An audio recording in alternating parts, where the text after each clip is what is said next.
ଯାଜପୁର ଜିଲ୍ଲା ସୁକିନ୍ଦା ଅଞ୍ଚଳରେ ଆଜି ସନ୍ଧ୍ୟାରେ କାଳବୈଶାଖୀର ପ୍ରଭାବରେ ତୀବ୍ର ପବନ ସହ ବର୍ଷା ହୋଇଥିଲା। ଝଡ଼ ପବନରେ ବିଭିନ୍ନ ସ୍ଥାନରେ ଗଛ ଭାଙ୍ଗି ରାସ୍ତା ଉପରେ ପଡ଼ିଥିବାରୁ ଯାତାୟାତ ବାଧାପ୍ରାପ୍ତ ହୋଇଛି।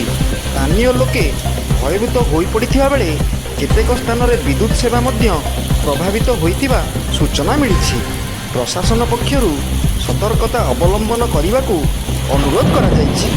ଅନାବଶ୍ୟକ ଭାବେ ଘରୁ ବାହାରୁ ନଥିବା ସହ ଗଛ ଓ ବିଦ୍ୟୁତ୍ ଖୁଣ୍ଟି ନିକଟରୁ ଦୂରେ ରହିବାକୁ ପରାମର୍ଶ ଦିଆଯାଇଛି।